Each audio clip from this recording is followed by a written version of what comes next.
Tigers podcast, episode 475, another edition back in the pod. Great to have everyone listening again. Firstly, I'll start with a few apologies. Josh, unfortunately, couldn't make it tonight. He's whining and dining at a work function, so half his luck. Jordan, I believe he's at MacArthur Square Shopping Centre signing autographs for all of his fans after his new stardom. Apologies from Declan. He's just busy with life and hard to get a hold of, but we wish him all the best and hope he's very well. Declan, we miss you on the pod, mate, but we do have a couple of, or one regular. I think everyone should know Joel. Joel Helms, welcome.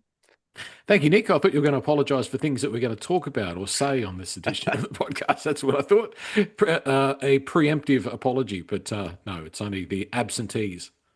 We can say apologies in advance, so we'll do that. And Mitch Wright. Mitch, we had you on a couple of weeks ago, I think it was, so nice to have you back, mate. Yeah, thanks, boys. Good to be back. 1 from 1 on the pod, so obviously he's a bit superstitious and needed me back for a win. Exactly. Wouldn't that be nice? Well, it's obviously a very big week for West Tigers this week, and we will get to that. But I just thought we'd start with a couple of starting points in the news. And I guess the first one, finally, after so many weeks of rumours, Jake Averillo was announced this morning by the club that he signed for 4 years, so starting 2027. Not sure of the money, Joel, but I have heard that it's fairly hefty. I've heard a few people say that we're paying overs, which is not really an un-West Tigers-like thing to do, but I think he's probably a good signing. Yeah. When it first was talked about in the media, they were talking about as a replacement for Jerome Luai, and I really don't think that's the case. Because also in the press release that the West Tigers put out announcing Averillo's signing, he was listed and called a centre. And with the departure of Starford To'a, you can sort of see it's a 1-for-1 replacement. 600,000 is the figure that we heard. Is that a lot for a first-grade quality centre? I don't know. I think that's a pretty good deal. I'd rather pay him 600 than Starford 500, if that sort of makes sense. I think, especially given his versatility, he can also play in the halves. He can play at fullback, and my goodness, couldn't we have used that this year? So I think it's a good one. I think it's good also from the perspective that he'll be turning 26 in August. He's played 130 first-grade games. I mean, that's the sort of addition that we want into our backline. We just have to keep everything crossed that he remains injury-free, because he has had a few injuries through his career, but otherwise I think it's the right move. Did I hear or read something that he's coming back in Queensland Cup this weekend? I'm not sure if I heard correctly. I haven't heard that myself. I know he's been out for a little while, but as long as he's fit and ready to go for 2027, I don't really care. But Mitch, the thing that I like about Jake, and I haven't seen a great deal, right? Like, I don't have a lot of time in my life, unfortunately, with 3 kids to sit down and watch every NRL game, but I do know about him, and I know he's a pretty classy outside back who has played, as Joel mentioned, in halves. I think he can fill in at fullback and wing as well, so that's very handy, and that's something that we could definitely do with a little bit more depth to cover our backs. What's your take on Jake? Because when I look at his profile, right? So I had a quick look on the Dolphins website. 25 years old, nearly 26, as Joel mentioned. Stafford's 26, so I'm doing a little comparison here. 183 centimetres is Jake compared to 180 for Stafford, so not too much height-wise. And I guess weight-wise, not too much difference either. 92 kilos is his official playing weight for Jake Averillo compared to 96 for Stafford. So I know Stafford's a very robust outside back or winger, what we've seen in the last couple of weeks anyway, who's been very hot and cold. Jake, with his ability to cover multiple positions across the backs, can you see it being a good fit? Because I'm kind of getting more excited the more I think about it. Yeah, I think with Jake, like you said, he'll cover fullback, I think, before Taruva would cover fullback. So I think that's another good thing if Buller gets injured, or let's hope he goes to higher honours down the track. I think the contract, like you guys said, you guys heard 600. I've heard the higher end of 600, but you just don't know the ins and outs of the contract. Could it go up with the salary cap, or is that locked in over that period and we sort of still have more money to pay other players down the track? So I can see it as a positive. His speed is the one thing I had written down for him. He's fast. Like Joel said, he's 25 years of age. He's just hitting his prime years, 130 odd games. He's come from the Bulldogs, big club, and been up there, I think, under Wayne and like with the guys that he's got now, I think that experience can be really good for us going forward. You know, I think the other thing we need to take into consideration is that 600,000 is not what it used to be, because you've got PNG significantly inflating the market. You've got WA, which is desperately trying to sign anybody that they can. I mean, did you see those reports about the immediate impact that Maverick Geyer is going to have? I mean, come on. But speaking of money, I'm just drawing up a little note here to send Lee an invoice for the free advertising, Nick, that you got going for. Oh, yeah. For You Lee just reminded me. Tell us. Yeah. Let me take care of that. I came prepared for those people listening on audio only. I've just put some gaffer tape over the Bryden's. I won't say the rest of the company name, but you should know what I'm talking about. Yeah, apologies. It's normally Josh is giving them the free plug. He must, yeah. He must be on the payroll. But yeah, no, I think I'm more than happy with Starford to fare well. I think, and it's a little bit unfair to say this, but I've read it on the socials. But a few people are sort of saying, well, Starford's played well the last 2 weeks, but he always seems to play well when there's a contract, when contract time is up, and that's a little bit unfair on him, I know. But he has coincidentally played his best 2 games just before the signing with Manly was announced. A good player on his day, of course, but if we can have Averillo with a bit more utility value, a little bit more consistency, and fingers crossed, a little bit more robust when it comes to his body, then I think it's a good deal. That's the frustrating thing with Starford, is I've always loved him, and I don't think any West Tigers fan will forget that. Yeah. That night out at Leichhardt Oval where we smashed the Cowboys, and he absolutely dominated Valentine Holmes. I actually saw, after it was announced that he was going to Manly, I saw a highlights package on Instagram from that night at Leichhardt, and I'd forgotten how dominant he was. I knew that he well and truly got on top of Valentine, but to actually see it back and have those sort of memories refreshed, really, really good player. And I've said it before on the pod, when he's at his best, I think he's one of the best centers in the game. But the sad thing is he's been so inconsistent. We just haven't seen it enough. So we've never got that value, unfortunately. Yeah, I agree. Sorry, Joel. I feel that we might be actually in front of the 8 ball here finally with one that's leaving. We're not, I think with his injuries in the last 18 months, he's been in and out of the side. We don't know if he's fit, but like you say, like he seems to be rocks or diamonds. I'm hoping that when Averillo comes in, we just get that consistency in the back line, that we can just plug them in week to week, and we move forward from there. I would say, and I do, go on about it, strengthening weaknesses, and I'm really glad that we're getting to the point as a squad where we're able to strategically strengthen weaknesses that are identified, and I think that was one, right centre. Interestingly, he'll be going to Manly, and Ruben Garrick is going to Dragons, so they're doing a little bit of a swap around.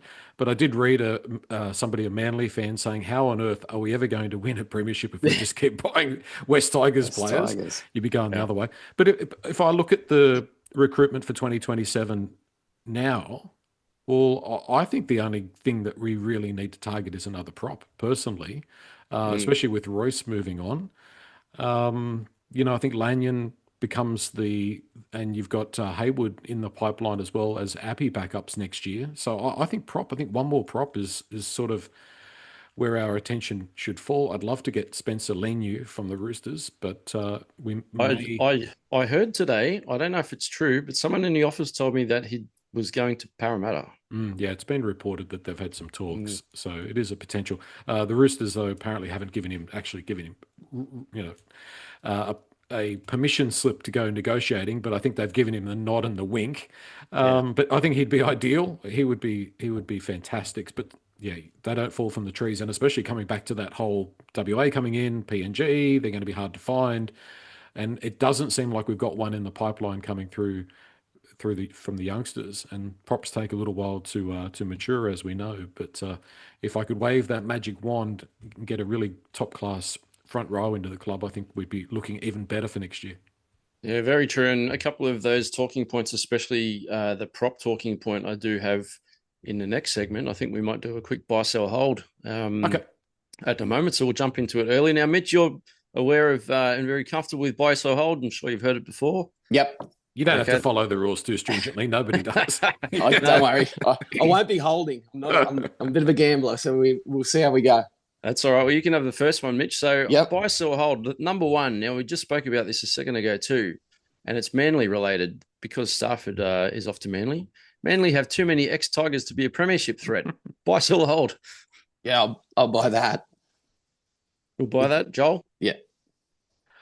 Well, they're a funny team, aren't they, Manly? Like, let's not make it the Manly Sea Eagles podcast, but, they had this absolutely world-class player in Jake Trbojevic, and his body is starting to fall apart. And they've got, a guy that's played a lot of first grade at halfback in Fogarty, and he's always been a good player, but he's come there and he's just hit the ground running after a little bit of a shaky start. But I look at that team and I don't really see superstars, but geez, they play well as a unit. When they've got a coach that they like, that seems to make a big difference. So if they play as a unit, you probably can fit some West Tigers, ex-West Tigers players in. But I think they do break Joel's record of, once you do get past 3 or 4 ex-West Tigers players, you're dicing with danger. You're on the wrong side of the odds. Yeah, correct. It was funny because when the Tigers put out the teaser yesterday with the contract on the table at Concord with the names pixelated, there was a lot of speculation from fans, and a few fans actually said, Luke Brooks is coming back, prodigal son. And I thought that was very funny. But, Manly do have a habit of pinching a lot of our players, and we've done the same from certain clubs, especially Penrith recently too. But as you said, it's not a Manly podcast, so we'll move on. Well, Cronulla did it to us too back last decade. Yeah. And I'm sure over time there was another club that we pillaged a few players from. We had a lot of Manly players back in the early days with Terry Hill, guys like Shane Dunley, John Hopewadi. There was quite a number of ex-Manly players that we had as well. So it does happen sometimes. It must be weird. I'm just a little bit off track. It must be a bit weird to sort of play with guys at one club and then go with them to a different club. That must be a sort of strange thing. But if Luke Brooks comes back to the West Tigers, this is me. That's me walking away. Yeah, I've been there, done that for 205 games or something, and I just don't think I've got that in me. You know what? I still like watching Brooksy play, and he still frustrates me even though he's wearing a Manly jersey. And it's not a Manly podcast, but I do have a lot of time for Brooksy. So Brooksy, if you're listening, I'm sure you are. Big hello from West Tigers podcast. I'm sure the Manly fans are like hanging out to have their own podcast. We've got 738 of them at the West Tigers. I'm sure they'd just love to have one. We could probably give a few of ours over to Manly, but that's a conversation for another day. Mitch, I'll throw the second one over to you. So now I'm starting to angle a bit more towards forwards conversation. So my second buy or hold is, and we spoke a little bit about this on the last pod, should we sign Shawn Blore for 2027? And it has been rumoured that he does want to come back to Sydney. And I also read today that the West Tigers have expressed interest. So what's your thoughts on that one? If we could get the Melbourne Shawn Blore as just the player and leave what he did with us behind, I'd definitely buy it. I don't know what else is on the market off the top of my head that'd fill the gap, but I'd probably buy it looking at our depth. Excuse me again. Even just looking at the list for the weekend, I know we're going to talk about it later, even just with Averillo, he'd go straight into this list. And, Blore would slot straight in. So I'd buy it, but I'd have to black out from when he was with us the first time. So, yeah. So, Joel, I remember Shawn Blore playing, I think he played back row. I think he might have played a little bit in the props. And I'm pretty sure I've seen him wear the 13 jersey as well. So he's a little bit versatile, maybe a bit Alex Twal-like in that regards. But I know we spoke about it the other night, but I can see value in bringing him back. But are you keen on that, or would you rather look elsewhere? I wouldn't be surprised if he does come back. I've got a kind of a gut feeling that we're probably a possible destination. Would I sign him? Yes, if it was for the right money. Correct. That body of Shawn's has been pretty unreliable through his early 20s, and he's not getting any younger. And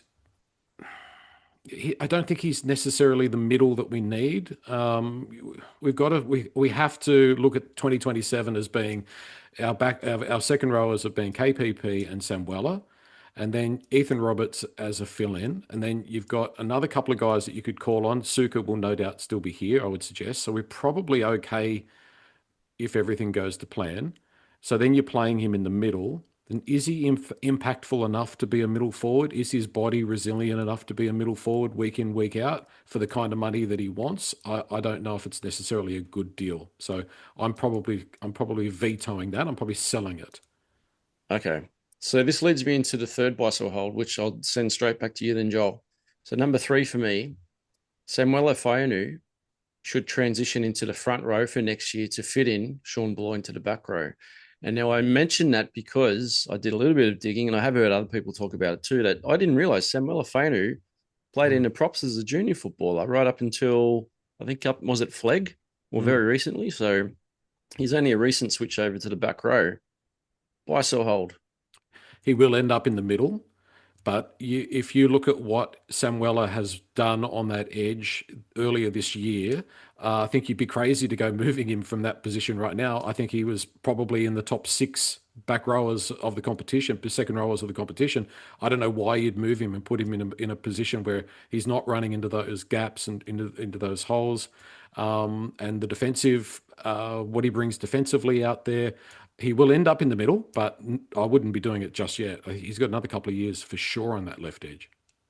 I tend to agree, and he is I've mentioned before. Samuela was in the Origin conversations before he got injured. So, and most likely not if he was playing prop.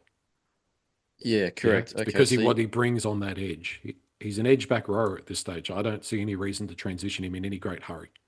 That's true. What about you, Mitch? What's your thoughts? I totally agree. And you can see, like, in the last 12, 18 months, his body shape has really changed. He's sort of lost the puppy fat. He's an athlete. So while he's still built like that and can hit holes and run the lines that he is, I think if that was the case to get Shawn Blore to the club, that we're going to move him, I'd sell Shawn Blore off, because I think we're on a good thing there with our back rowers when fit. And like Joel said earlier, if we can find a prop, like if Payne Haas wants to have a blow up with Wayne Bennett, here I am with open arms. Might as well aim high. Yeah, absolutely. You never know what might happen. Exactly. I've always been a big advocate as well for saying I don't like the idea of weakening one position to strengthen another. And I'm with you, Joel. I think KPP and Samuela on the edges is pretty damn lethal back row combination. So I don't like the idea of bringing Samuela into the middle for that reason. However, I'm very curious, because I just wonder, and I'd love to see it, I wonder whether Samuela, and he probably will, you're probably right, he probably will transition into the middle at some point, but I just wonder whether he could become like a Payne Haas type forward with his athleticism as well. I know he's only 22, 194 centimeters, and I've stood next to him. He's a big boy, 109 kilos. Maybe he's got a little bit of room there to fill out too, but his athleticism for a back row is pretty impressive. But I'm curious to see how he'd go in the middle if he had to punch out some meters. Well, if he starts to get burned by centres and by pace, then you start to think about that. But that's certainly not the case. The other thing is I want to see him and Javon Andrews combining on that left side. That's I'm looking forward to down the track. You see some of those passes from Javon, and he is a left side specialist as well. I think we've got to give that a go. So I reckon shelve that for a couple of years and find a good prop that's about 26 years old, played about 100 first-grade games, and is ready to rip and tear. That's what we want to find, because if we can add that in, and who can play bigger minutes than Royce Hunt and Bunty Afoa, then I think we're looking good. That needs to be our prime target. And the good thing is we're not sitting here like 3 years ago. We would have been sitting here going, we need this, we need that, we need this, we need that. It's starting to get down to that narrow end where we just need to strengthen a couple of spots. And I guess the Jake Averillo signing is a really good example, and you mentioned it before too, that it's not just replacing a centre for a centre, but it's replacing a centre for a centre who can also play right across the back line. And it should allow Macassini to play on the wing and fight it out for a wing spot. And we're not relying on him to play centres straight from day one. That's been a mistake. It's been unfortunate that he's been put in that position. He should have been eased in this year in an ideal world, just on the wing. And he'll probably make a fist of it next year. Another year older, another off season, he'll come back bigger and better, but he'll be on the wing, which is where he needs to be. I guess this is all part of Benji's learnings as well, Mitch. I know we spoke about this a bit on the last one as well, that, Benji's obviously had a baptism of fire, but I think a lot of Benji's learnings this year is, as we all found out, when we're top strength, like the first 7 rounds, we can compete with anyone. When we get a few major injuries to major players, and we've had a lot, I know a lot of teams have injuries, but we just seem to have been completely, ravaged through our key playmakers. But when we start looking at who's going to come in and fill those spots, we've struggled. So maybe this is part of the learning curve for Benji. And you can see that, like, the Jake Averillo signing is a smart one, right? Because we are improving those depth positions too. Yeah, totally agree. And that's what I've been sort of impressed with Benji, is that you don't really, like they always say, you don't know how you're going until you start losing the games. And that's what I've been impressed with. You haven't, yes, the cattle aren't there, but we haven't sort of gone away. We've tinkered with game plans to try and suit what we've got, but we haven't just gone, just blow it up. Let's try and do it a different way. Instead, we've stuck it out. He's stuck to his guns. He hasn't lost it completely in the media. And, yeah, to me, that's just been impressive, because by now, like we always say, the wheels are usually falling off by now, and we're wondering what we're doing for the summer break. So, he's been impressive. We all want it all to happen straight away, and I think if it wasn't for injuries, we'd be sitting in a better position for sure. But 2022, 2023, West Tigers had 3 genuine first-grade players. Like, if you go back and look at those squads and you look at what they've done after they've been at West Tigers, we probably had 2 or 3, 4 sort of really decent first-grade players. We had a lot of guys that were New South Wales Cup level and thereabouts, or for whatever reason weren't consistent NRL players and haven't been since they've left. I reckon we're at 15 or 16 now. I think we're at 15 or 16 guys that would be selected in any team in the NRL right now, which I think kudos to the people who are making the decisions, who've been able to strengthen the squad that much. It's a different experience now as a West Tigers fan, because it's a little bit more frustrating in a different way, in that we're kind of a little bit closer and then it's not necessarily falling our way. But if we can continue on this same trajectory for another couple of years, and you have to give some kudos to Shane Richardson, he was the one that started this process. We've done a hell of a lot with that squad in just 3 years.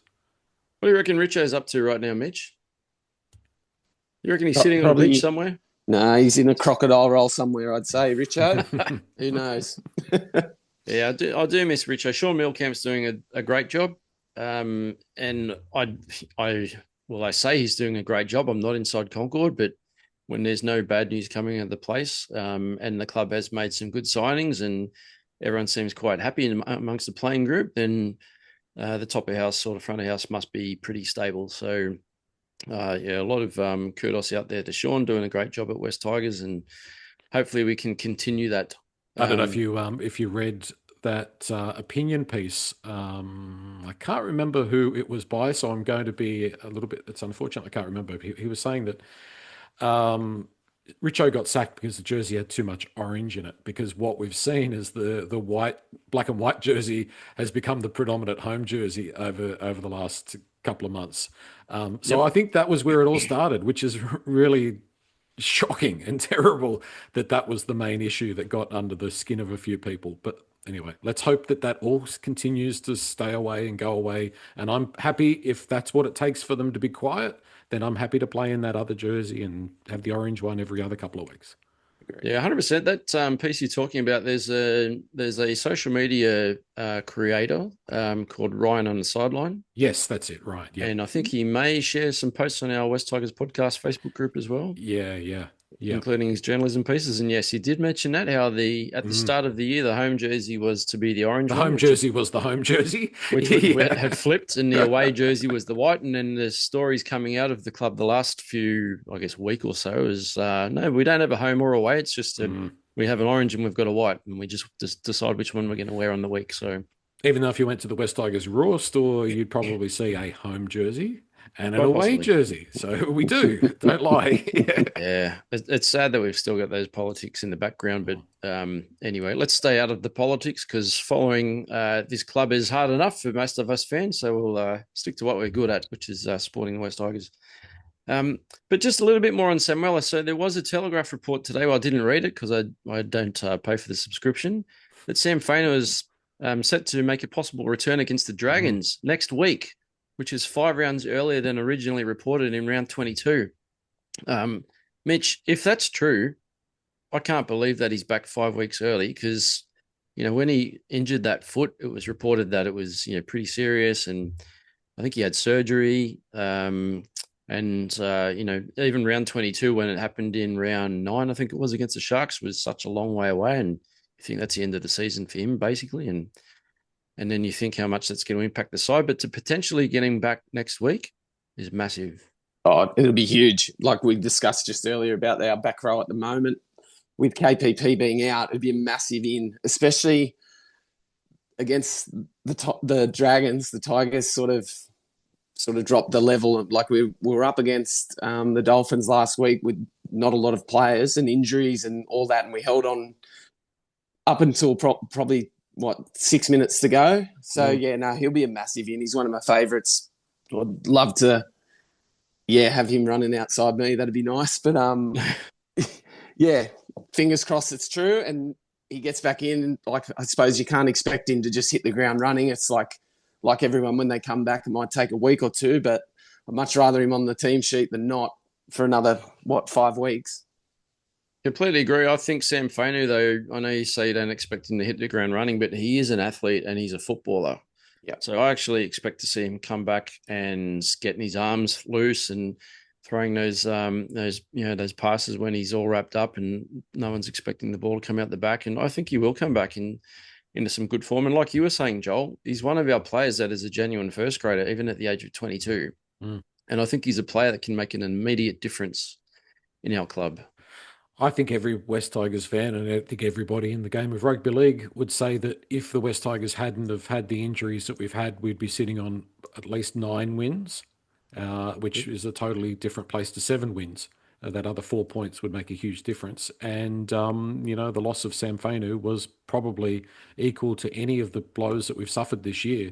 It's a foot injury, so that might be a little bit harder for him to come back, but if there's a guy that I've got faith in that will hit the ground running, it is Samuela, and I'm sure that we're not silly enough to rush him back too soon. And all of a sudden the team list, although we don't know what's going to happen this week, touch wood, Twal back, Doueihi back, Talon, we expected him to be gone for a long time. He's there, To'a the same way. KPP and Royce missing, but still, that's a lot better than what we thought it was going to be. But if we could get him back, that would be pretty enormous.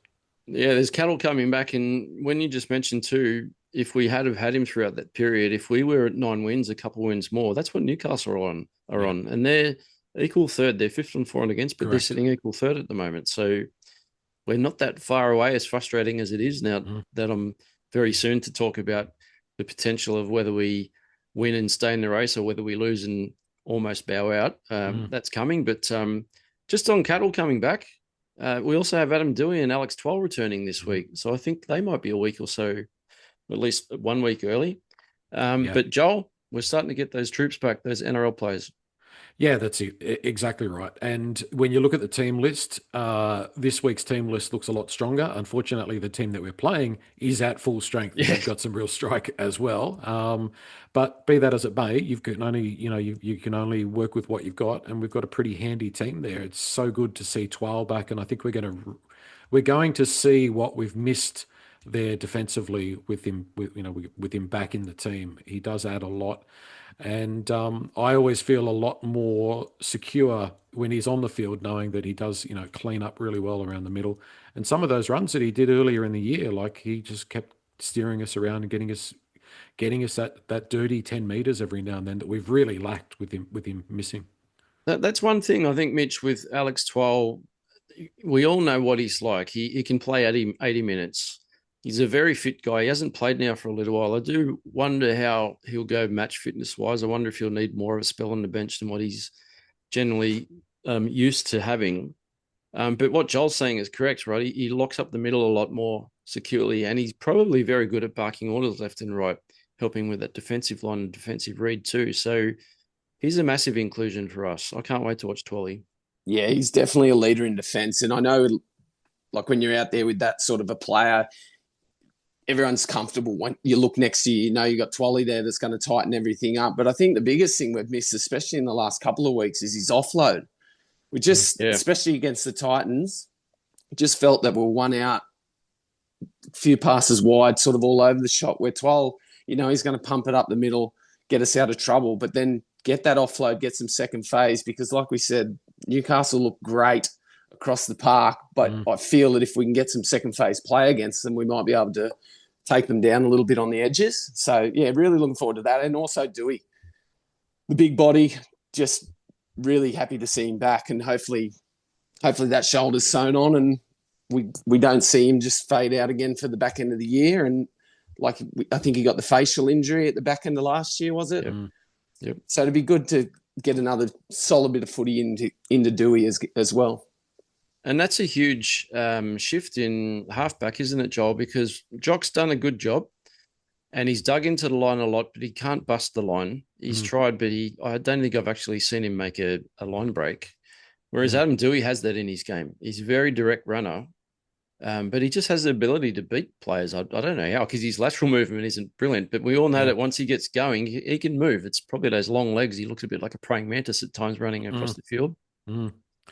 Plus throwing his long kicking game too. Like, it's some very, very different qualities coming into the team this week.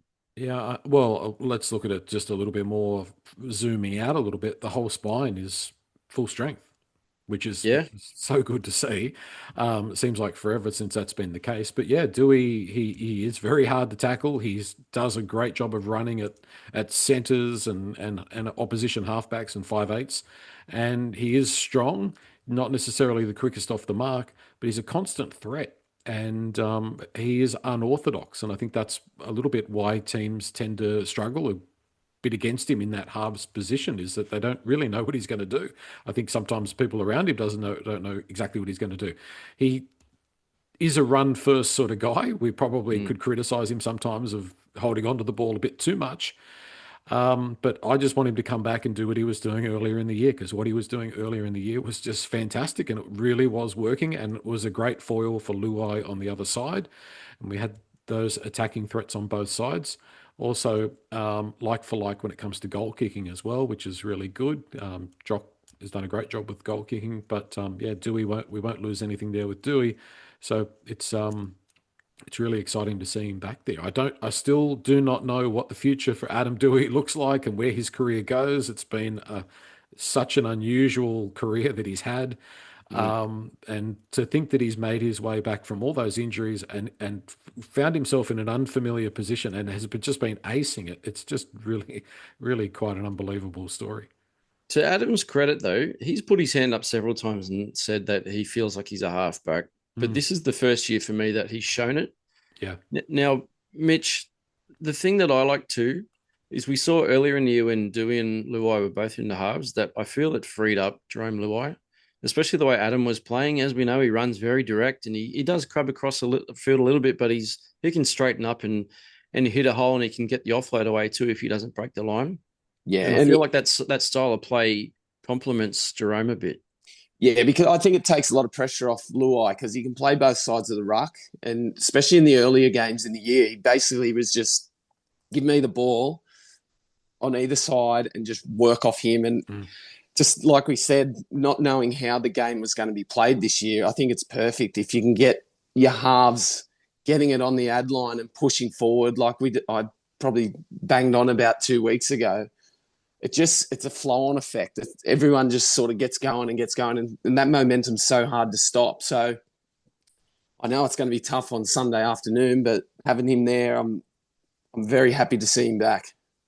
So am I. I hope he can get through the game. I hope all of our players can get through the game unscathed. I think we're all sick of seeing injuries, especially significant ones.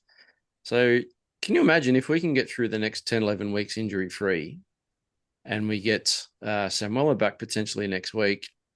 I'm about to flip what I was fearing last week in regards to our finals hopes. I'm about to go into this, but I have a feeling that if we can beat Newcastle, I think it's game on.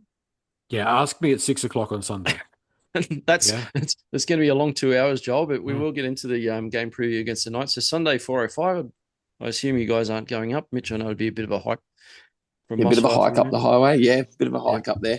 Yep, fair enough. No, I won't be there either because my son has footy at 1:00 out at Box Hill, so I've got a bit of travelling around Sydney to do. But the closest I'll be going is on Tuesday next week. I'll be on the XPT that stops at Broadmeadow. So I've got to go up to Taree. So I'm going on the train. So that I'll be hopefully going through there saying thanks for the 2 points, Knights. But that's the closest I'll be getting. Putting the window down in the XPT, waving a West Tigers flag as you go past those lovely regional areas up there? It's not 1985 and train windows don't open anymore, Nick. You obviously haven't been on a train for a while. Certainly not the XPT, Joel. I'm more of a red rattler kind of guy, but enjoy that trip. 4:05. So you're going up to Newcastle. It's an interesting one. As I mentioned, the Knights are equal third or sitting in fifth at the moment. We're just outside the 8 still, but holding on. We're on 18 points. So I think we're 2 points behind 8th at the moment. Newcastle don't have to win, but I think there's a few teams that are bunched up in the middle there that are sitting on the heels too. So we have to. They will want to win and we have to win. Yeah, correct. So it's going to be a very, very interesting afternoon up there. I'm imagining in front of a pretty vocal Novocastrian crowd. So it's going to be a difficult task, but we'll see how we go. When you look at the head-to-heads, it's fairly even, to be honest. 41 matches played all up. Newcastle are just in front, 22-19. Although the Tigers have won the last 2, Mitch. So I don't know how much that means to you, but we beat them earlier in the season. When I had a quick look at the team lists a little bit early, just to freshen my memory from that match in April, Newcastle did have a few out, including Kalen Ponga, who's back this week. Yeah, Kalen scares me. They've actually got a very good team on paper. I had a little flick through as well as when we played them, and we actually blew them away. We had the little lapse late to let the scoreboard get back a little bit. But I think Taruva got a hat-trick that day as well. I think that's before we had a lot of injuries too. Yeah, yep. What I think, it scares me in attack with them, with Ponga and all that, but I think we can pick apart Dom Young.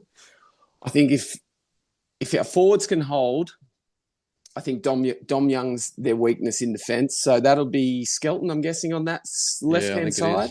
Yep. So I'm trying to be positive and find a weakness here, but that's where I'd be going. I remember KPP had a blinder against the back rowers, but obviously he's not there and Samuela's not there. So yeah, I think Doueihi's running game is going to be massive for us. And fingers crossed down that left edge, we can pick them apart. And I was having a little look because everyone's saying how good the Knights are going and how poorly we're going. But I've got written here fake form. The Knights have won 4 of their last 5. They had a loss against the Storm, who they put a cricket score on us. That's fine. We won't worry about that. But they played the Dragons twice and won. They've beat the Eels and the Titans in the last 5 weeks. And they could have lost to the Dragons last week if Holmes had kicked those 2 goals. Yeah. Yeah. So I'm hanging on. And for Tigers fans, this is what we've got to look at. We've got to look at the glass half empty, half full. Half full. Yeah. I'm the half empty guy. You're the half full guy. Yeah, that's right. I'm the half full guy. So that's what I'm sort of going at. That maybe they're not going quite as good as they think or what everyone else thinks. And maybe we're not going as bad as we think. So fingers crossed. I'm not as confident as I was against the Titans by the end of the pod, but I've found a little bit of light there at the end of the tunnel. Yeah, Joel, I know you mentioned there's a few ins and Newcastle back to full strength. So they do have Kalen Ponga, as we've mentioned, Dylan Lucas, Jermaine McEwen, Lachlan Crouch coming back in. But yeah, Kalen Ponga is obviously the X factor for me. You never know what he's going to be like. I hope he has a shocker. But he'll be wanting to obviously impress not just for his club team, but obviously for Origin coming up in a couple of weeks too. So you concerned with Kalen back in the team? Oh, of course. He's a game-changing sort of player and has been one of those players that has typically played well against us. Bradman Best is another one. And, Dylan Brown good player. I mean, they've got plenty of strike there. That I don't. If I'm a Newcastle fan, I'm thinking to myself, we've got plenty of strike power to score lots of points. Let's hope the Tigers' defense isn't on, and that's going to be the key to it. Is if can we do what the Dragons did last week, and that is get in their face, shut them down, smother it, get on top of them. If we can defend, I think there's going to be a lot of points scored regardless. I just see points. I see in both teams, I see points. So I'm tipping, something like a 34-32 kind of game. I think it's going to be lots of points scored. But if we can hold on and not let them get too far ahead with our defense, then we're in with a chance. I don't think they're unbeatable. I think they're classy, and I think they've got some momentum. Mitch makes some really good points. Some of those wins not as impressive as what the scoreboard shows. If we can defend, if we can shut them down, if we can ace our opportunities, if the wind is blowing in the right direction, if the referee's feeling good for us, those things sort of go in our favour, then we can probably beat just about anybody on our day as well. I don't think they're significantly better than us at our best, but if they are at their best, they're going to be really, really hard. Yeah, I kind of agree. Mitch, when I look at the lineups on paper, I actually think we're fairly evenly matched this week. And I think actually with Kalen Ponga being back for the Knights, I think it might be a really good opportunity for Jahream Buller to stand up and say, hey, you know what? This guy's potential Queensland Origin fullback. I'm going to show you that I'm just as good, or I can get one over him with this game. But I think there's a few matchups as well. Joel just mentioned as well Bradman Best in the centres. I mean, Taylor May, I think he's as good as Bradman Best. I know Bradman Best is pretty damaging as a big, very strong runner of the ball, but we know what Taylor May's like. He's a strong runner, plus he's classy too.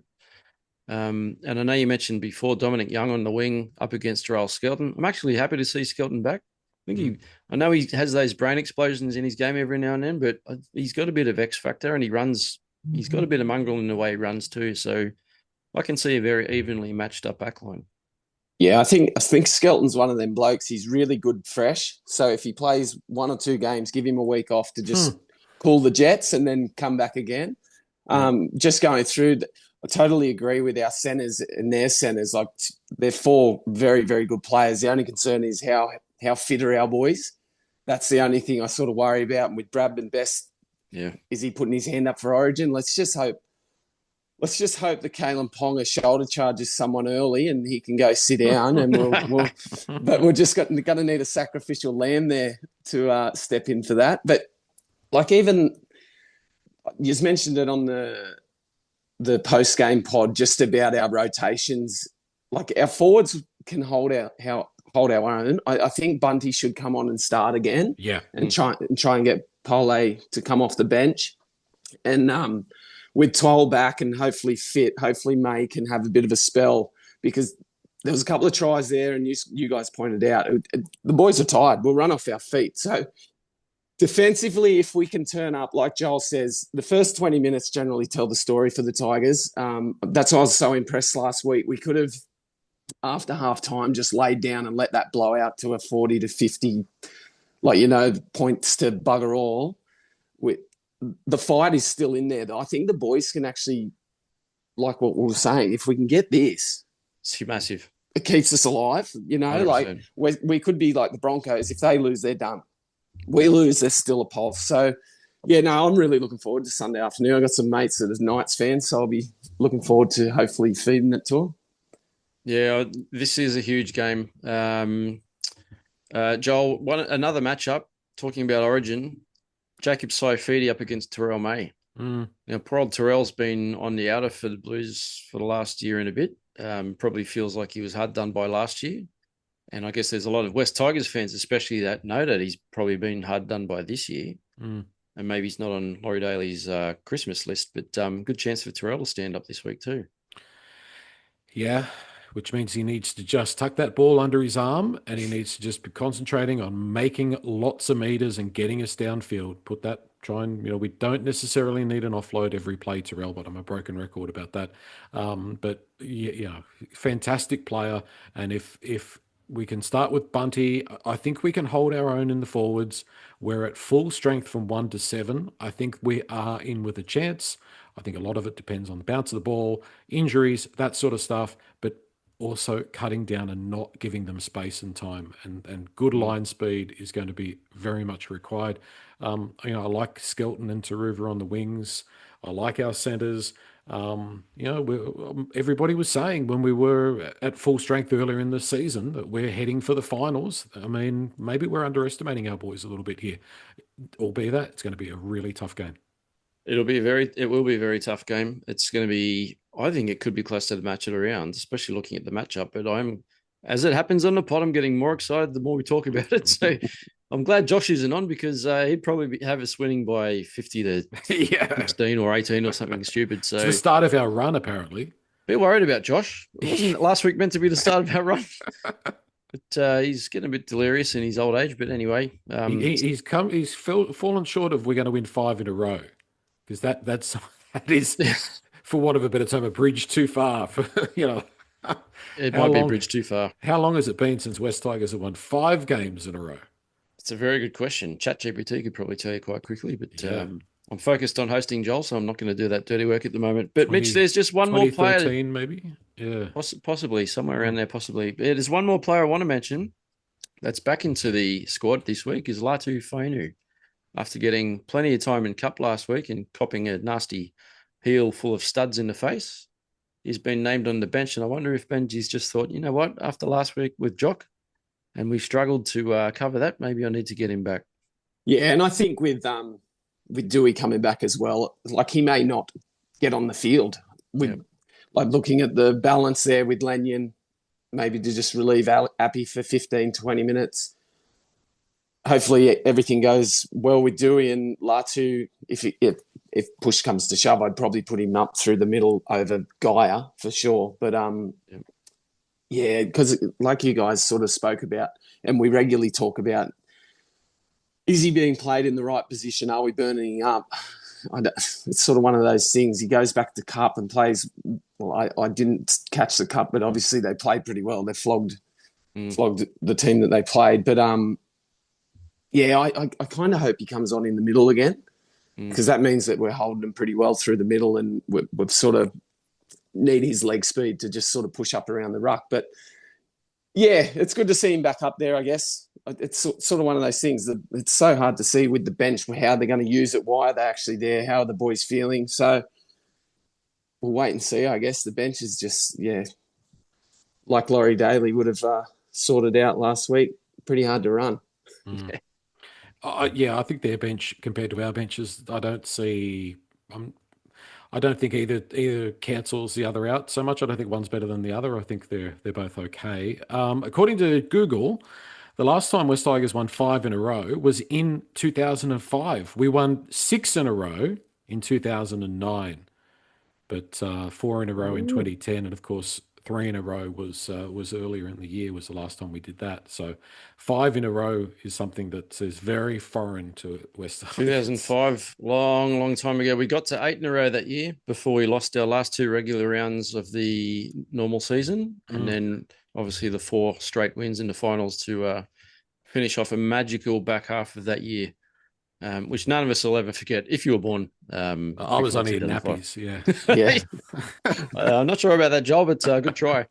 Before we get into score predictions, I won't get too much into this, but we have 11 rounds left. We've got 10 games. Of those 10 games, we play 7 away games. Can you believe it? We've only 3 home games. Obviously, that's lots of opportunity to see the orange jersey. The away jersey. Yeah, should get a good go. So it's going to be very interesting because I know what Josh said, that he's quite confident we're going on a finals charge, but it must start this week. And what Benji actually said in the press conference a couple of days ago is very true. He said we need to start racking up some wins in a row, which is what we need to do. We can't just go win, loss, because that is going to put too much pressure on us, especially the last couple of weeks. So if we can get one over the Knights, and that's a big if, it's going to be a hard game. We follow up with the Dragons away, the Warriors at home, and then the Dogs away. So there's a couple of winnable games. I'm not going to say dead certainties because we're never a dead certainty, but there's a glimmer of hope, Joel. Well, if you want to talk about culture and you want to talk about a changed culture, here's a perfect opportunity to put it to the test. We're going to be desperate. Every week is basically a grand final. And this is where we show our mettle. This is where we show how much we actually want it. You get just about any team can start the season with a couple of early wins against some underdone teams and look like world beaters. Hell, that's the West Tigers way, isn't it? It's when we get to July and August and the whips start cracking and you're playing for your future, then we see what the medal is. And let's hope this is something that I'm being pessimistic about, because we've seen it so many times before. We've got to this point. We just haven't been able to go with them. Maybe it's different this year. Maybe it's not. Again, ask me at 6 o'clock on Sunday.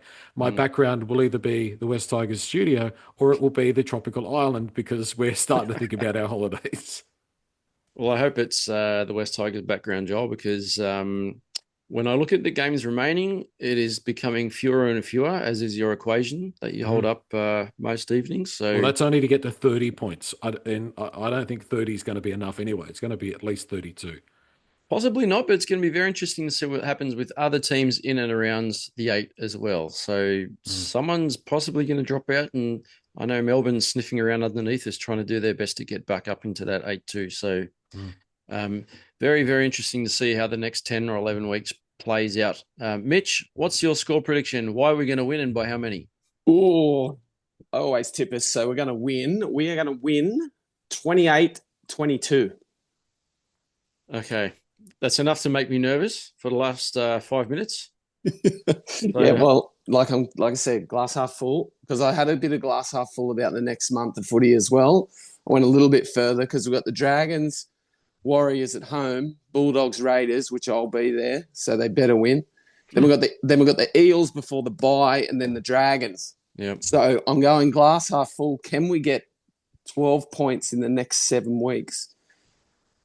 I think you know what? I think they're the next 7 games that we need to get points from, because we finish with Roosters, Cowboys. That's exactly my thought. So in saying that we have so many away games, at least the Dragons is only, well, I'm guessing it's at Cogra. Yeah. Warriors at Campbelltown. Bulldogs is probably is in Sydney. Raiders down the highway. Yeah, it's at Acor. Yeah. At Acor. And then Raiders down the road, and then Eels is at our jungle, I'm guessing. And then the bye, and then the Dragons, I'm guessing, would be another home game. So, yeah, I'm still this weekend. Let's just get through this weekend and get the chockies, and then we dare to dream again. Dare to dream. It sounds like Mitch is saying ask him at 6 o'clock on Sunday. I think so. Yeah. I wouldn't mind that tropical island though. You can go with Joel. Yeah. Are you taking the XPT to that tropical island, Joel? Or, No.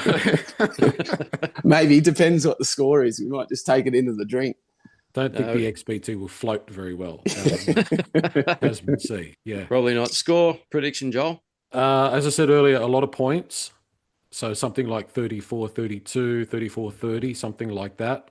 And I'm not overly optimistic. I think they've got that little bit more in them. I'm not overly optimistic either, especially the fact that it's up there in Newcastle. I can't tip against this. I feel like a part of me feels like I should pick Newcastle to hope that I'm the mock and to make the Tigers win because I've picked the Knights, but I'm going to pick the Tigers because I want them to win so badly, as we all do. And that's the other thing, Joel. I think Benji obviously wants to get us into finals. I think the players, especially Uppy, Jerome, all those seasoned guys want us to be in the 8. There's other players that have been at the club for so many years, Alex Twal, Alex Seyfarth, that haven't played finals. They all deserve it. As we get closer to that round 26, round 27 mark, and there's not many games left, I think they'll have a go. And I think we've seen that the last few weeks, not so much the 68-0 loss, but I think that they're digging their heels in a bit, and I hope that they continue to do that, and I think they will. And like I said at the start of the pod, if we can stay injury-free from here on and get Samuela back next week, we're very, very close to full strength, so you just never know. So I'm going to back the Tigers to win. I'm going to go with a scoreline, and Adam Doueihi's back. I reckon he's probably been practicing his goal kicking a bit while his shoulder's been heavily strapped, but I'm going to say we're going to win. Let's go 40. 40 to 36. It's going to be a high scoring. Yes. I think it's meant to be wet, I think, Sunday as well. Is it? So, yeah. Okay, make that 20 to 16. I've just brought it back down. You know that optimism that you've got at the moment, Nick? Can you hold on to that and just have a little bit at 6 o'clock on Sunday night? Okay. You know what? I'm going to make it 18-16. I think it's going to be tight. Okay. I'm down a long, long way. So I'll hold off. So I think that'll do, boys. It's been a good pod. Joel, as you always say, if you're watching on YouTube, please like, share, subscribe, all those good things. Get over to the West Tigers Podcast Forum where you can have your say and submit your one words after our hopefully victory on Sunday evening. Hopefully we're not all ranting and raving and we've got something to celebrate. So it's been fun, boys. Thank you for joining, and up the Tigers, and talk to you soon. Thanks, guys. Good on you, boys. Thank you. See you, boys.